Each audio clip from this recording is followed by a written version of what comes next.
Hello, guys. Welcome to the Minority Report. My name is Walter. And I'm Chidozie. Well, this is quite a somber topic we want to talk about. It's on the recent viral video that showed the fact that as a as yet unnamed person who is supposedly gay was murdered by two guys who lured him all the way to Anambra from where he lived on the pretext of having sex with him and then killed him. The video is one that everyone has seen. At the video of these two guys being interrogated by those who caught them, and one of the actual guy this victim communicated with has been identified as someone named Otali Ekwensu. What a horrible name that is. Is that a nickname? I suppose. Sounds And it's been a very when I remember when I watched the video the first time, I felt very triggered by it because for a while, I think it was in 2015, I don't even know how to refer to him in the past tense or in the present tense, but I had a friend who was involved in a situation like this and disappeared. He traveled for a wedding in the East, and from the wedding he was going to go and see someone around Delta States and disappeared. That was the last time anyone heard about him, and it's been many years of people not sure. I mean, at this point it's been assumed he's dead, but there's been this lack of closure because as ultimately there's no body, there's no dead body, and there's no real evidence. It's just the absence of his communication that we have come to reconcile with as signifying that he's dead. But so yes, that situation just made me realize the fact that this person is someone whose loved ones are somewhere, not probably going to be in the same situation of not knowing anything about him, and if he's even the one, if he's all right, and if he's even the one in the video that is said to be dead. Like, there is all these questions that is going to be following after these people who are in his life and who care about him, his family and his friends. And all this thing comes down to one thing: the viciousness and the cruelty of homophobia. It cannot be said enough how damaging homophobia is to people in the LGBT community and those outside the LGBT community. It is a very it's an awakening to the fact that this situation should not be allowed to thrive. This situation where you have gay men and gay women frequently targeted by those who are unscrupulous enough to think that they can get something out of the discrimination against gay people. They can monetize it or use it in some way to profit themselves. And ultimately, what they do is take away a little bit or a lot of the humanity of the victim. You hear about lesbians getting raped. You hear about gay men getting beaten. You hear about people in the gay community getting dispossessed of their items. And this crime cuts across both civilians and policemen. And it's just a very, it's a kind of situation that makes you wonder where we are going as a society. Because a lot of people would like to think, as the video went viral, I did not go through the comment section of the blogs that were posting about it, but there was the non-surprising reports about how there were a lot of Nigerians in the comment section lauding this very abominable act of murder. Like people saying, yes, that is what the gay people deserve, and people saying, well, I'm not in support of gay people, but murder is, they should be allowed to live. Like whatever, however you choose to dress it, however you choose to speak about where you stand, the moment you do not recognize the humanity and the need for gay people to have the same rights to live and to exist as you do, you are in support of this. You have this guy's blood on your hands. And it is, I realized something that okay, the death of this guy led to the trending hashtag on Twitter, "End Homophobia in Nigeria," and there were all these people who were speaking their truth in using that hashtag. A lot of queer people, queer Nigerians, speaking their truth out using that hashtag.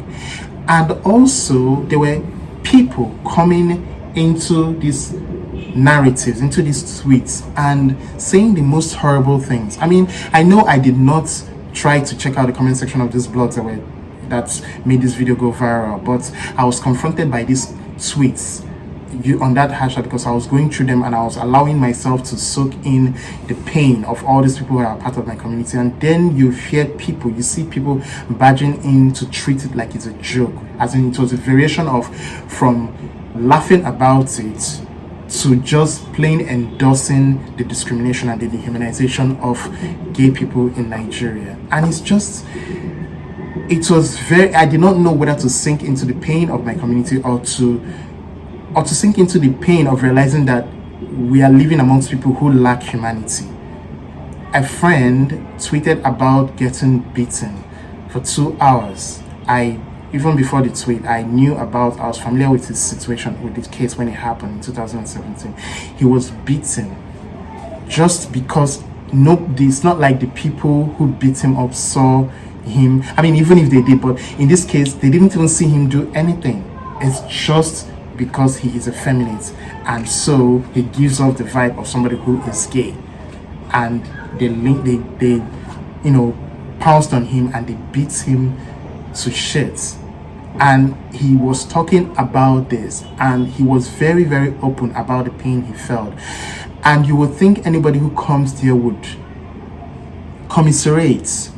I'm sorry, oh my God, is this what you guys go through? Like, say things that show the empathy. And instead there were people there who were laughing, who were calling him a liar. Because of course, it would be a lie, it would seem like a lie, because that is not your reality. But how does everyone know the hateful state of situations against gay people in Nigeria and still laugh about the plight of those who go through these things?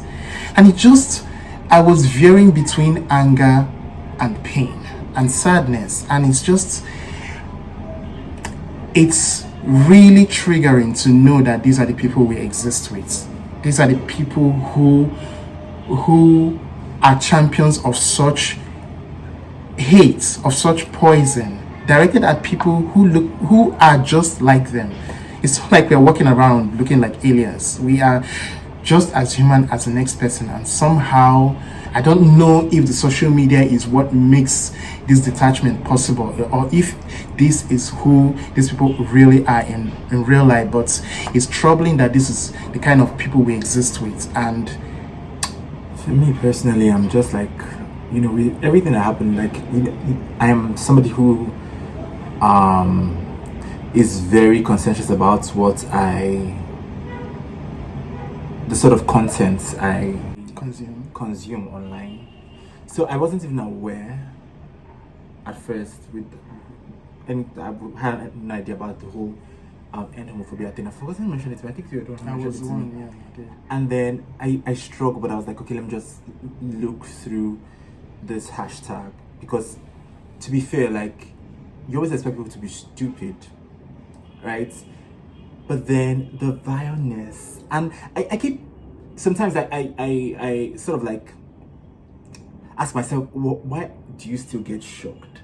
But I Exactly. can't not get shocked. No, Like, exactly, I because- refuse to let myself normalize this sort of animalistic Because I behavior. remember when I was reading through this things, and I was finding myself reacting with such shock to this thing.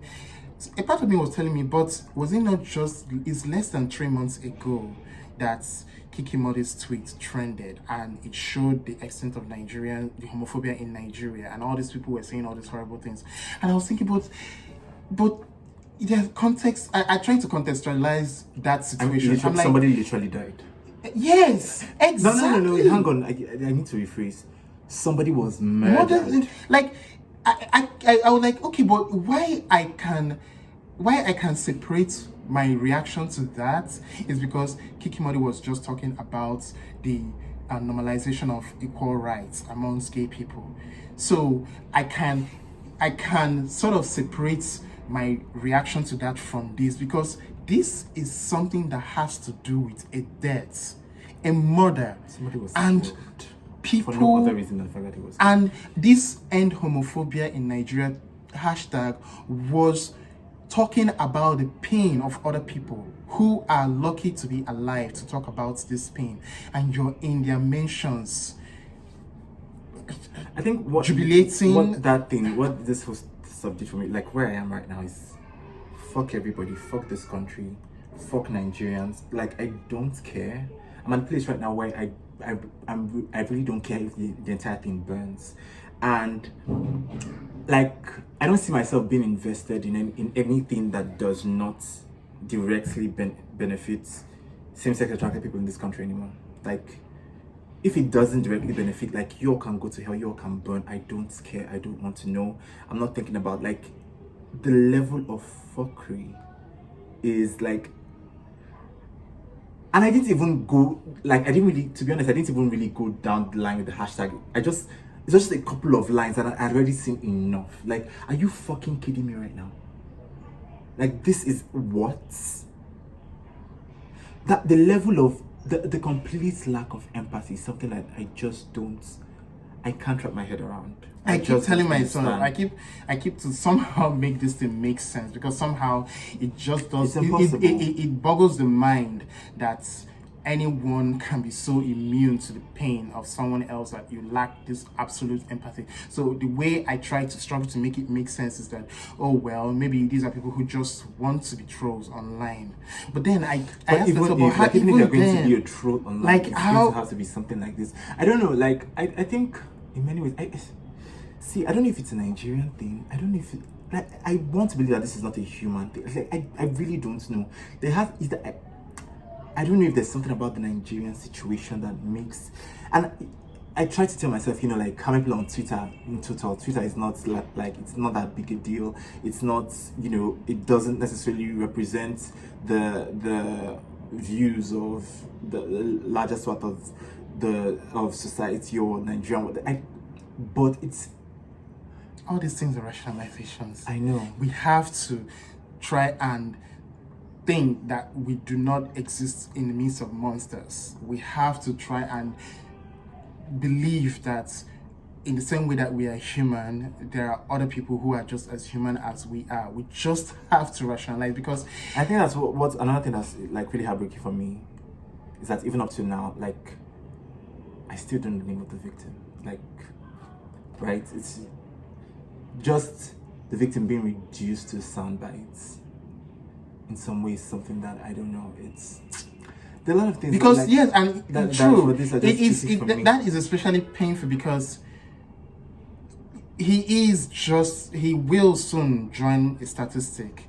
It's even painful that he is going to transition into the statistic still unknown. Even right now that his death is causing so much rancor and so much pain and so much regurgitation of all the past things we have gone through in our community, he is still unknown. And it takes away some of his humanity that we do not know who he is. And I'm giving our police and our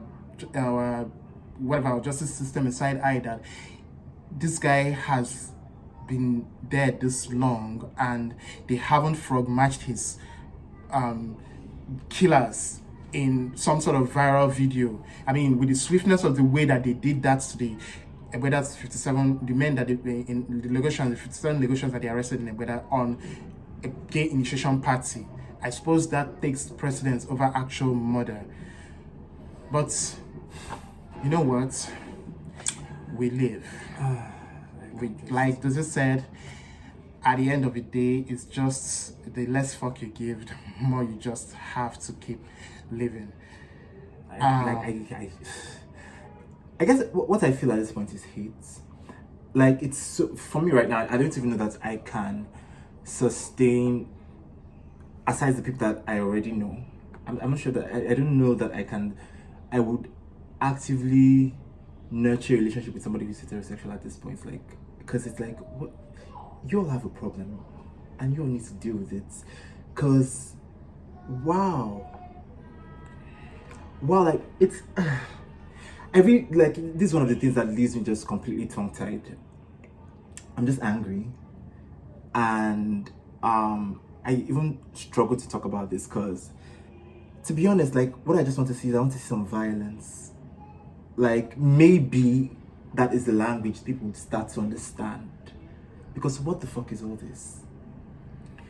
Well, before we end this episode, I would just like to say, may the soul of the guy who was killed, I still don't believe I'm saying it without saying his name, but may his soul, may he rest in peace, and may everyone who has had to perish under the burden of homophobia in Nigeria, may they also rest in peace. And to all the people in my community who have been going through pain and who have somehow managed to survive and live, I wish nothing but strength and peace in your endeavors to survive.